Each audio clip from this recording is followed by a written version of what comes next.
हाँ जी भाई, कैसे हो आप लोग। तो यूनिट फर्स्ट हम लोग कर रहे हैं अपनी जो डिस्क्रिप्टिव की सीरीज़ है उसमें।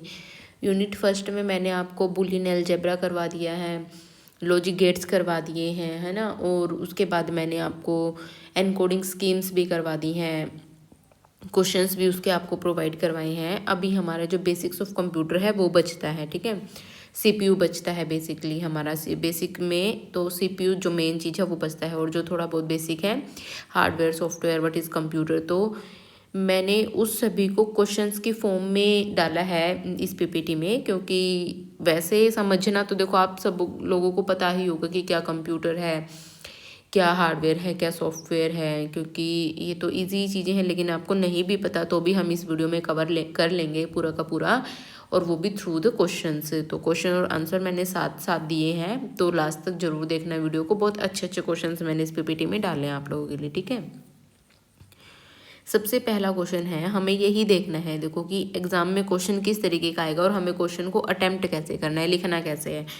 मैं आप लोगों को गारंटी देती हूँ कि जितने क्वेश्चंस मैं आप लोगों को करवा रही हूँ ना, आप इन क्वेश्चंस को याद कर लेना। अगर आपको ये प्रॉब्लम हो रही है ना कि आपको लिखने में प्रॉब्लम है, याद करने में प्रॉब्लम है, जितने क्वेश्चंस मैं आप लोगों को समझा रही हूँ, करवा रही हूँ, इन क्वेश्चंस को आप एटलीस्ट याद कर लेना, आपकी नैया पार हो जाएगी, ठीक है। सबसे पहला क्वेश्चन है, explain the basic components of a computer system with a neat block diagram.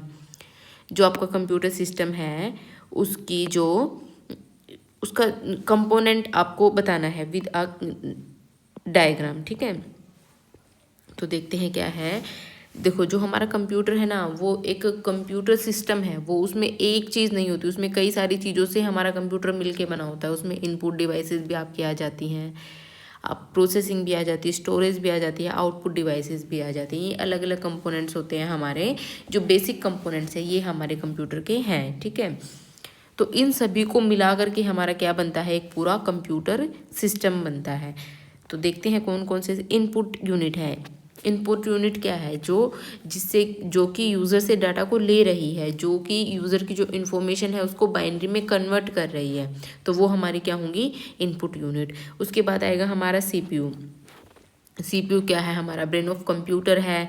CPU के पार्ट्स कौन कौन से होते हैं, एएलयू होता है, कंट्रोल यूनिट होता है, रजिस्टर्स होता है। एएलयू का क्या काम होता है, अर्थमेटिक एंड लॉजिक ऑपरेशंस को परफॉर्म करना।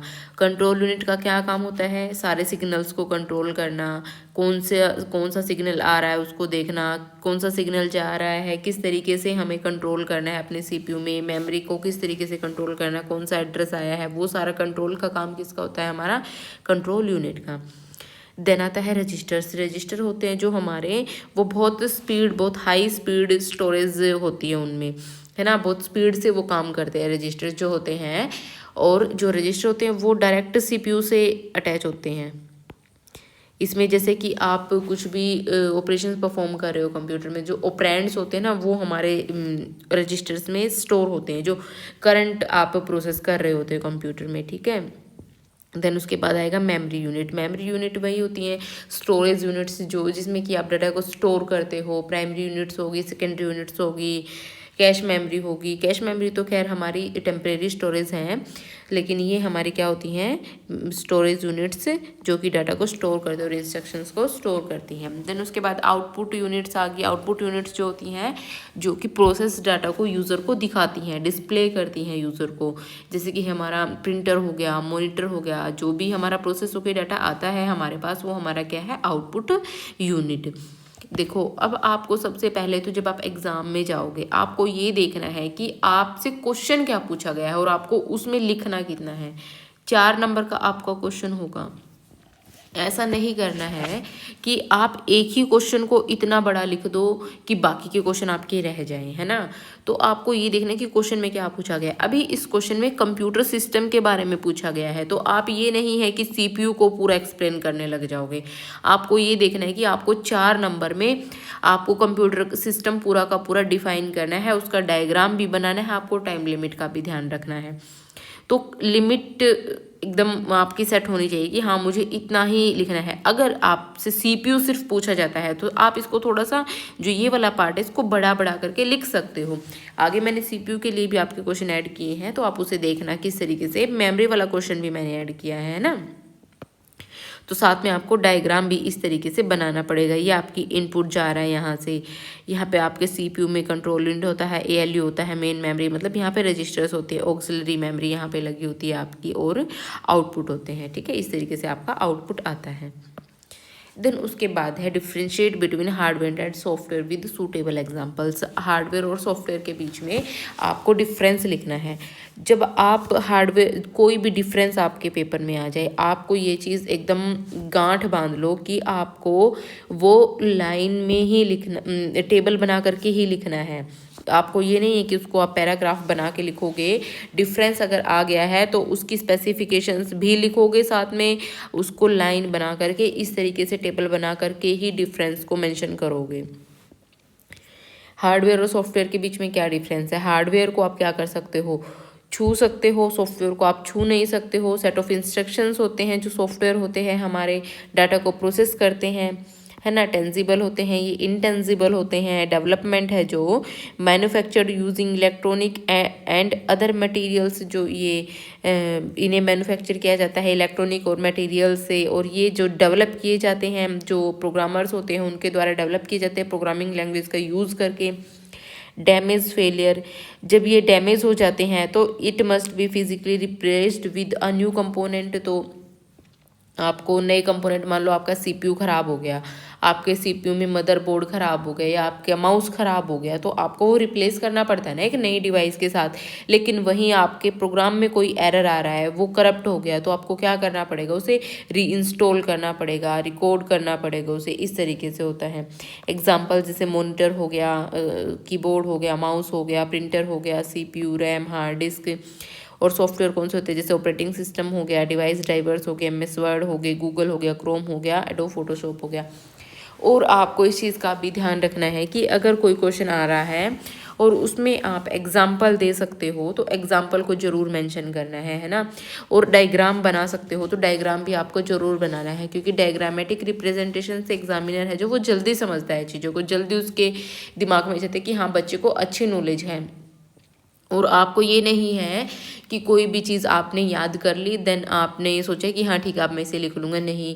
आपको 2 से 3 से 4 बार मल्टीपल रीडिंग्स लेनी है, चीज़ों को अच्छे से याद करना है जो थ्योरी पार्ट है, देन उसको लिख करके देखना है। लिखे बिना काम नहीं चलेगा, याद करो। अगर आप बुक में से कुछ याद नहीं कर पा रहे तो जो आपको क्वेश्चंस मैं यहाँ करवा रही हूँ आप एटलीस्ट उन क्वेश्चंस को तो ज़रूर याद करो, ठीक है। उसके बाद है what are input and output devices, explain any 2 input और 2 आउटपुट डिवाइसेस।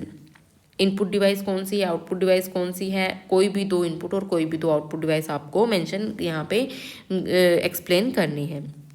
इनपुट डिवाइस कौन सी होती है, जो यूज़र से डाटा लेती हैं देन उसे कन्वर्ट करती है बाइनरी लैंग्वेज में, मशीन कोड में, ताकि उसे मशीन अंडरस्टैंड कर सके। आउटपुट डिवाइस क्या होती है, जो प्रोसेस डाटा होता है उसे हमें ह्यूमन रीडेबल फॉर्म में कन्वर्ट करके हमें दिखाती हैं। जैसे कि मॉनिटर पे हम फोटोज़ देख रहे हैं, गाना सुन रहे हैं, या किसी भी डॉक्यूमेंट की हार्ड कॉपी है, वो सारी हमारी क्या है, कौन दिखाता है हमें, आउटपुट डिवाइसेज। इनपुट डिवाइसेज कौन कौन सी, आप इसमें कोई भी ले सकते हो, जैसे कीबोर्ड हो गया। अब देखो 4 नंबर का क्वेश्चन है, 4 नंबर के क्वेश्चन में आप ये तो है नहीं कि बस इन 2 को मेंशन कर दोगे देन 2 इनपुट डिवाइस मेंशन करिए, आउटपुट डिवाइस मेंशन करिए, तो बहुत शॉर्ट हो जाएगा। तो आपको थोड़ा थोड़ा तो इनके बारे में भी लिखना पड़ेगा ना। कीबोर्ड है, जैसे कीबोर्ड के बारे में आप लिख सकते हो कि इसके थ्रू आप डाटा एंटर कर सकते हो अपने कंप्यूटर में, है ना। इट कन्वर्ट्स की प्रेसेस इनटू इलेक्ट्रिकल सिग्नल्स, जो की प्रेस करोगे आप उसको इलेक्ट्रिकल सिग्नल्स में कन्वर्ट करता है, देन उसे मशीन अंडरस्टैंड करती है ना। फंक्शंस क्या होते हैं, जैसे स्कैनर है, स्कैनर के फंक्शंस क्या होते हैं, वो क्या करता है स्कैनर, आप जैसे स्कैनर पे अपनी कोई भी कॉपी वगैरह रखते हो तो वो उसको स्कैन करता है ना, उसको फिर डिजिटल उसकी सॉफ्ट कॉपी बना देता है। तो क्या करता है, इमेजेस को रीड करता है, टेक्स्ट को रीड करता है, ऑब्जेक्ट्स को रीड करता है, कन्वर्ट करता है उन्हें डिजिटल फॉर्मेट में, जो भी हमारा फिजिकल फॉर्म में डॉक्यूमेंट उसे डिजिटल फॉर्म में कन्वर्ट करता है, उसकी सॉफ्ट कॉपी बना देता है कि उसे हमारे जैसे हम कंप्यूटर में भी लेकर के आ सकते हैं। जैसे आप लोग फॉर्म भरवाने जाते हो, मार्कशीट होती है आपकी, तो उसको स्कैन करके जो कैफ़े वाले होते हैं वो आपके मोबाइल में भेज देते हैं आप लोगों को, और आपके फॉर्म में भी अपलोड कर देते हैं, तो वो क्या हो जाती है उसकी डिजिटल कॉपी स्कैनर के थ्रू जो आपकी होती है। It uses a light beam to scan the items, देखा भी होगा आपने जब आप स्कैन करते हो किसी भी डॉक्यूमेंट को तो उसमें से एक ग्रीन ग्रीन कलर की लाइट ऐसे ऐसे रोल रोल करती रहती है आपके डॉक्यूमेंट को स्कैन करने के लिए। And sensors convert the reflected light into electrical signals. तो उससे क्या करते हैं सेंसर्स, जो लाइट होती है ना उसके थ्रू इलेक्ट्रिकल सिग्नल्स में जो हमारा डॉक्यूमेंट्स है उसको कन्वर्ट कर देते हैं, creating a digital image file. उसके बाद आउटपुट डिवाइस। आउटपुट डिवाइस जो यूज़र को प्रोसेस डाटा का आउटपुट दिखाती हैं, जैसे मॉनिटर हो गया हमारा। मॉनिटर हमें सॉफ्ट कॉपी दिखाता है, जो भी हम डॉक्यूमेंट जो भी हम डाटा प्रोसेस कर रहे हैं उसकी हम देख सकते हैं उसको, है ना। मूवीज़ भी देखते हैं हम मॉनिटर में, पिक्चर्स भी देखते हैं। It receives processed data, display signals from the graphic cards and display it as visual images, text and graphics on the screen। ठीक है, ये हमें विजुअल इमेजेस दिखाता है, टेक्स्ट दिखाता है, ग्राफिक्स दिखाता है। जो भी हमारे कंप्यूटर में प्रोसेस हो रहा होता है वो सारा तो हमें मॉनिटर पे ही दिखता है। उसके बाद है प्रिंटर। प्रिंटर क्या करता है, हमें हार्ड कॉपी देता है। जो भी आप मॉनिटर पे देख रहे हो, उसकी हार्ड कॉपी चाहते हो, फिजिकल कॉपी चाहते हो, फिजिकल फॉर्म में आप अपने हाथ में चाहते हो, तो वो हमारी क्या होती है, हार्ड कॉपी। तो प्रिंटर हमें उसकी हार्ड कॉपी देता है। It receives data from computer and transfers it on to paper using technologies like ink, droplet, toner and heat. जो भी आपका डाटा कंप्यूटर में होता है तो ये उसको क्या करता है, इंक ड्रॉपलेट जो टेक्नोलॉजी होती है इसका यूज़ करके, मीन्स मतलब कोई भी टेक्नोलॉजी होगी, और कि लेज़र प्रिंटर हो गया, कोई सा भी प्रिंटर हो गया, किसी भी प्रिंटर के थ्रू आपको क्या कर देते हैं, उसको कन्वर्ट कर देती है, पेपर पे ले आती है आपके सॉफ्ट कॉपी को। अब देखो ये क्वेश्चन मैंने जैसे मेंशन किया है कि व्हाट इज सीपीयू। सीपीयू क्या है, और एएलयू, सीयू और रजिस्टर्स के क्या करो, फंक्शंस को डिफाइन करो। अब इस क्वेश्चन में आपको बहुत ध्यान रखना है कि हाँ, ये क्वेश्चन मुझे 4 नंबर में किस तरीके से अटैम्प्ट करना है, कितना लिखना है, कितना नहीं लिखना है ना। वो क्वेश्चन हमारा कंप्यूटर कंपोनेंट्स के ऊपर था, ये क्वेश्चन है हमारा सीपीयू के ऊपर। तो सीपीयू हमारा क्या है, ब्रेन ऑफ कंप्यूटर है। सबसे पहली लाइन तो यही है, is the electronic circuitry that executes instructions of a computer program. जो क्या करता है, जो भी कंप्यूटर आपका प्रोग्राम जो भी लिखा गया है आपके कंप्यूटर में, उसमें जो भी इंस्ट्रक्शंस दिए हुए हैं उन्हीं को क्या करता है हमारा सीपीयू, प्रोग्राम उनको एग्जीक्यूट करता है। It performs basic arithmetic, logical, control and input output operations. तो ये क्या क्या हमारे ऑपरेशंस परफॉर्म करता है, अर्थमेटिक ऑपरेशंस भी परफॉर्म करता है, लॉजिकल जो एंड और नोट वाले ऑपरेशंस हैं उन्हें भी परफॉर्म करता है, कंट्रोल सिग्नल्स जो होते हैं उनको कंट्रोल करता है, और इनपुट आउटपुट डिवाइसेस जो ऑपरेशंस होते हैं उनको भी कंट्रोल करता है। फंक्शंस कौन कौन से होते हैं, मेन जो इसके कंपोनेंट्स हैं उनके, तो वो होते हैं जैसे एएलयू हमारा मेन कंपोनेंट है, सील्स कंट्रोल यूनिट है, रजिस्टर्स हैं। एएलयू की फुल फॉर्म क्या है, अर्थमेटिक लॉजिक यूनिट, और सीयू की control unit, registers process registers. ALU क्या काम करते हैं हमारे, अर्थमेटिक मतलब एडिशन, सब्ट्रैक्शन, मल्टीप्लिकेशन, डिवीज़न, ये सारे ऑपरेशंस परफॉर्म करते हैं। आपको जैसे मान लो A2+3 ये इस तरीके से ऐड करना है, तो ये एडिशन हो गया ना, अर्थमेटिक ऑपरेशन हो गया, तो इसको हमारा कौन करेगा, एएलयू। लॉजिकल ऑपरेशंस हो गए, मान लो आपको 1 एंड 1 इसका आउटपुट चाहिए, तो वो हमारे लॉजिकल ऑपरेशंस है, वो भी कौन परफॉर्म करता है, एएलयू। ठीक है, greater than, less than, it is computational engine of the CPU. जो ये क्या है, हम इसको क्या भी कह सकते हैं, कंप्यूटेशनल इंजन ऑफ सीपीयू। और इस क्वेश्चन को आप देखो जैसे मैंने टेबल फॉर्म में दिया आप लोगों को, तो इस क्वेश्चन को आप इस तरीके से भी कर सकते हो कि जैसे पहले एएलयू लिखा, देन उसके बारे में आपने 4 पॉइंट मेंशन कर दिए, सीयू लिखा, सीयू के बारे में आपने 4 पॉइंट मेंशन कर दिए। इस तरीके से भी आप कर सकते हो, कोई प्रॉब्लम नहीं है, क्योंकि यहाँ पे डिफरेंस नहीं ना पूछा है। जहाँ डिफरेंस पूछा है वहाँ पे तो आपको लाइन लगा के टेबल बना करके ही करना है। कंट्रोल यूनिट क्या है हमारा, acts as the manager and coordinator. जो कंट्रोल यूनिट हमारा मैनेजर और कोऑर्डिनेटर की तरह काम करता है। It fetches instructions from memory, decodes them and then directs all other units of the computer.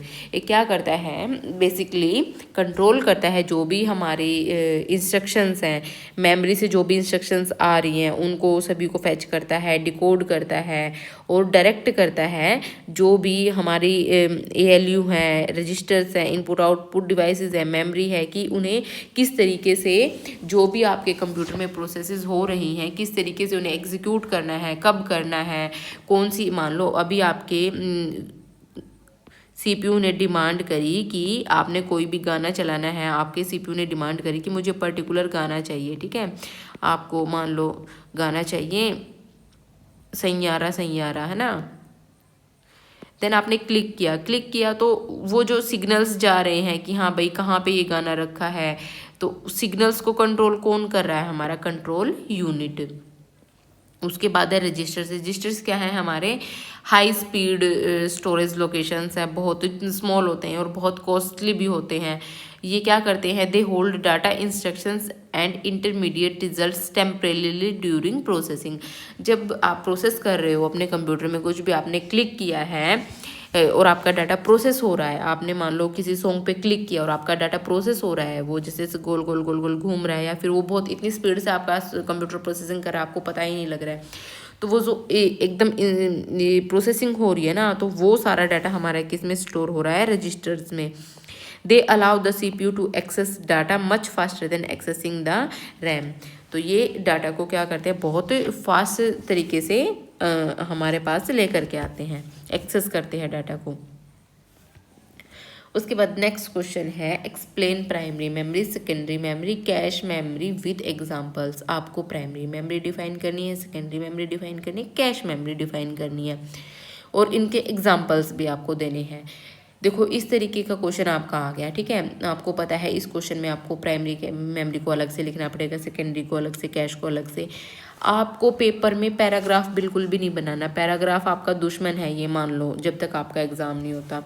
Paragraph को पढ़ने में बहुत इरिटेशन होती है एग्जामिनर को, तो आपको हर एक पॉइंट को क्लियर मेंशन करना है। अगर कोई भी आपका ऐसा पॉइंट आ गया कि आपको इंपॉर्टेंट लग रहा है, तो उसको अंडरलाइन करके हाईलाइट भी आप कर सकते हो, है ना। जैसे आपको लग रहा है कि हाँ जो प्राइमरी मेमोरी है वो डायरेक्ट एक्सेस करी जाती है CPU के द्वारा, तो आप उसको ऐसे अंडरलाइन कर सकते हो, directly accessible by the CPU, के एग्जामिनर को एकदम से वो दिख जाए। पूरे ही पेपर के नीचे अंडरलाइन भी नहीं करनी है कि एग्जामिनर को लगे कि इसने तो सारा ही अंडरलाइन कर रखा है, लेकिन जो इंपॉर्टेंट चीज़ें हैं उसको अंडरलाइन जरूर करना है। Stores data and instructions currently being processed. जो प्राइमरी मेमोरी है उसमें हमारा जो करंटली डाटा प्रोसेस होता है वही स्टोर होता है। जैसे कि रैम हो गया हमारा प्राइमरी मेमोरी, रैम में से हमारा डाटा जैसे ही हम पावर ऑफ करेंगे वैसे ही चला जाता है, वोलाटाइल होता है।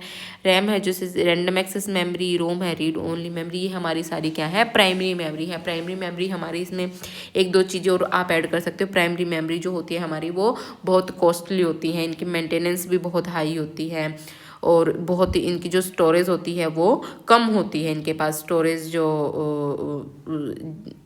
स्टोरेज कैपेसिटी होती है वो कम होती है इनकी।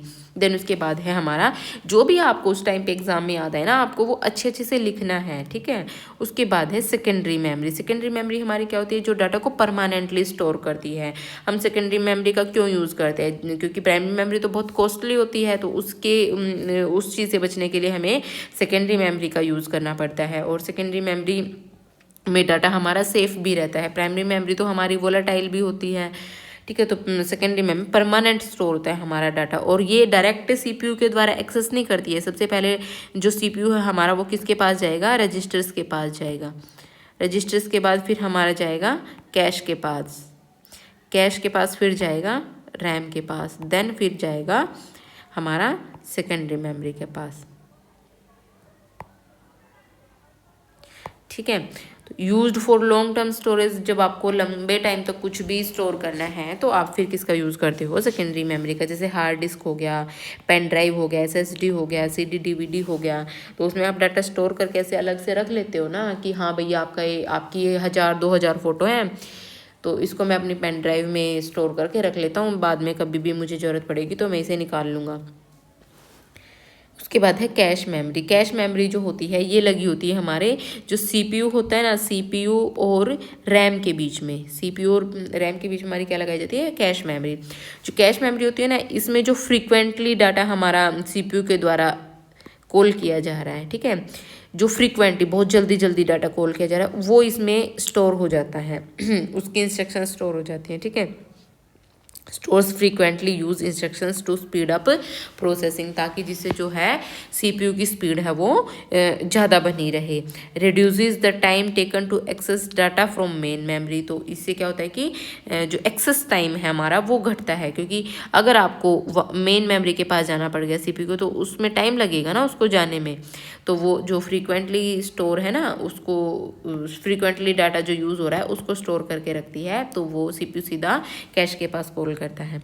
L1 L2 L3 cash inside processors like Intel AMD CPUs। इतना डिटेल में आपको पढ़ने की जरूरत नहीं है, आपके सिलेबस में नहीं है।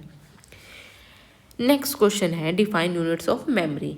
मेमोरी की जो यूनिट्स हैं उन्हें डिफाइन करो। Write the relationship between bit byte KB MB GB TB and PB। तो इनके बीच में आपको रिलेशनशिप भी दिखाना है। यूनिट क्या है, unit of memory, units of memory क्या है। अब आप दूध लेते हो, आपके घर में दूध भी आता होगा, आप कोल्ड ड्रिंक लेने जाते हो, उसकी भी कोई ना कोई यूनिट है ना, कि हाँ आप 1 किलो दूध लेके आ रहे हो, 2 किलो दूध लेके आ रहे हो, या फिर आप 1 किलो चावल लेके आ रहे हो, 2 किलो चावल लेके आ रहे हो। तो हर एक चीज़ की यूनिट है। तो ऐसे ही जो कंप्यूटर है, कंप्यूटर में मेमोरी है, उसकी भी तो कोई ना कोई यूनिट होगी कि हाँ आपने 1 GB यूज़ करी है, 2 GB यूज़ करी है, 3 GB यूज़ करी है। अब जैसे आप दूध लेके आते हो तो उसमें ऐसे भी होता है कि हाँ आप तो 100 ग्राम लेके जा रहे हो, 200 ग्राम लेके जा रहे हो, या फिर आप 500 ग्राम लेके जा रहे हो, या फिर आप 1 kg लेके जा रहे हो। इस तरीके से होते हैं ना, ये छोटी यूनिट होती है, बड़ी यूनिट होती है। तो इसी तरीके से कंप्यूटर में भी यूनिट है, ठीक है। Memory is a computer memory in a computer is measured using different units. जो मेमोरी होती है वो अलग अलग यूनिट्स को मेजर करती है, ठीक है। जैसे कि आपका दूध हो गया है ना, मिल्क हो गया,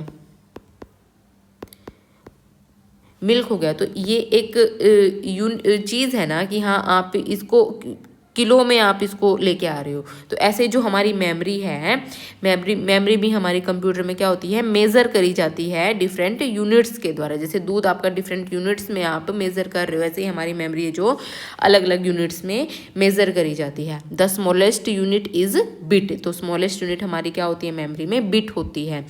As we go higher, 1 unit becomes a multiple of 1024 of the previous unit। जैसे जैसे आप आगे बढ़ोगे ना, तो जो आपकी अगली वाली यूनिट होगी वो आपकी 1024 मल्टीपल हो जाएगी उसकी। अभी ये आपको समझ में आ जाएगा कैसे। जैसे स्मॉलेस्ट यूनिट क्या है आपकी, बिट।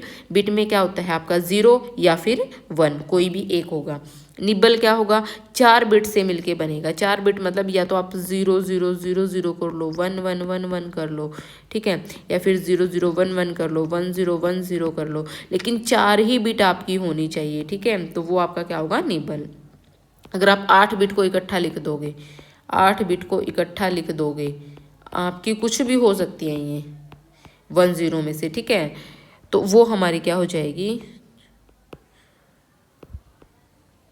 तो वो हमारी क्या हो जाएगी, बाइट। उसके बाद है किलो बाइट। जब आप किलो बाइट पे आओगे तो किलो बाइट में आपका 1024 यहाँ से हमारी 1024 मल्टीप्लाई होनी शुरू हो जाती हैं, तो 1024 बाइट आ जाएगा, ठीक है।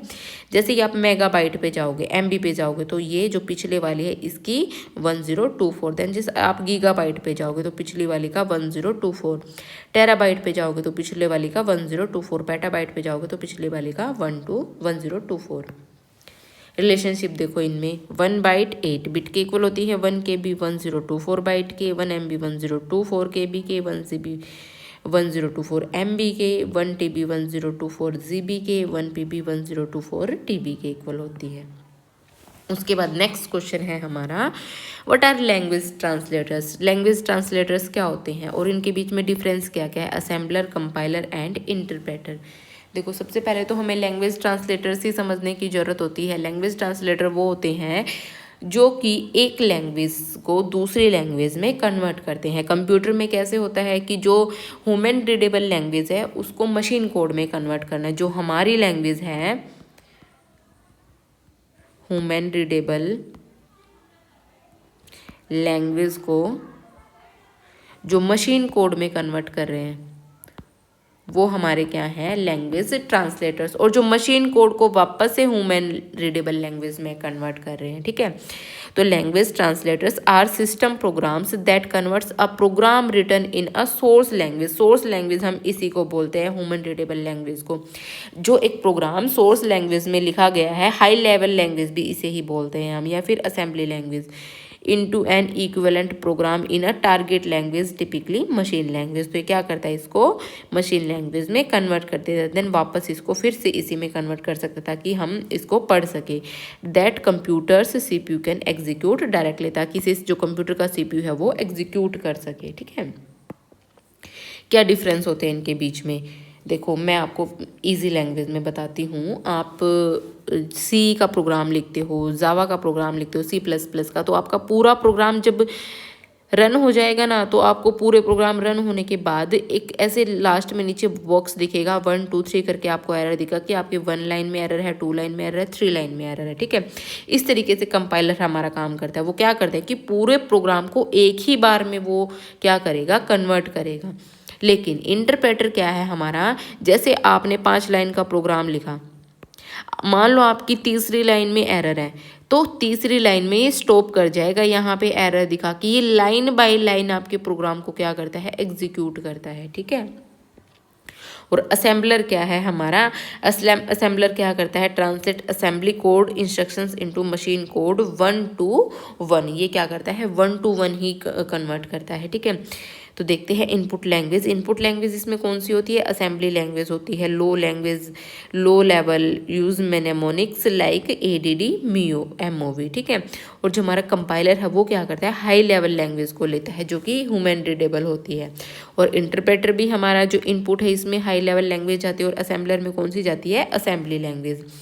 ट्रांसलेशन क्या होती है इसमें, जो ये असेंबलर होता है ये असेंबली लैंग्वेज को 1 to 1 ट्रांसलेट करता है मशीन कोड में, और जो कंपाइलर होता है वो क्या करता है, पूरे प्रोग्राम को एक ही बार में क्या करता है, एंटायर प्रोग्राम को एक ही बार में ट्रांसलेट करता है। ठीक है, एग्जीक्यूट करने से पहले। लेकिन जो इंटरप्रेटर है वो क्या करेगा, ट्रांसलेट करेगा और एग्जीक्यूट करेगा। एक लाइन को ट्रांसलेट किया, देन उसे एग्जीक्यूट किया, देन अगली लाइन पे क्या, उसे ट्रांसलेट किया, देन एग्जीक्यूट किया। ठीक है, और स्टेटमेंट बाय स्टेटमेंट। आउटपुट क्या होती है, generate and object file, object file को जनरेट करता है।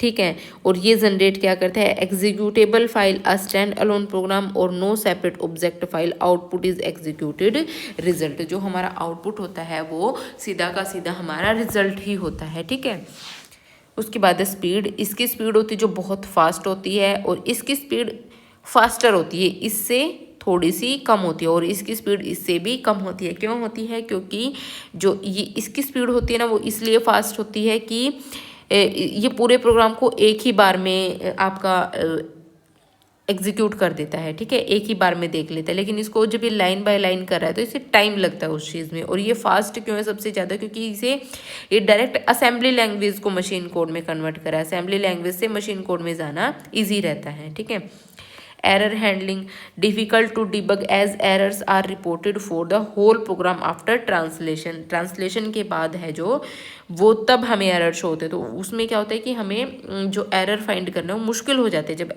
पूरा का पूरा ट्रांसलेट ही हो जाता है।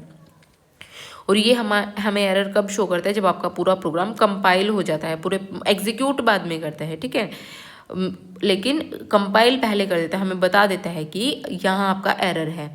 और ये क्या करता है इंटरप्रेटर, ये उसी टाइम पे स्टॉप कर जाता है जहाँ पर भी आपका एरर है वो मिल जाएगा। ठीक है, उसके बाद है next question, describe memory hierarchy. Memory hierarchy क्या होती है हमारे, तो मेमोरी हायरार्की इसके बाद क्वेश्चन है हमारे। तो ठीक है गाइज, इन क्वेश्चंस को मैं आपको नेक्स्ट वीडियो में करवाऊंगी। साथ में CPU की वीडियो भी मैं आप लोगों के लिए लेके आऊँगी। CPU पूरा बड़ा टॉपिक आपके सिलेबस में दिया हुआ है, तो नेक्स्ट वीडियो में हम इन क्वेश्चंस के साथ CPU को भी कंप्लीट कर देंगे, तो हमारी जो फर्स्ट यूनिट है वो कंप्लीट हो जाएगी पूरी तरीके से। Okay guys, bye bye, take care.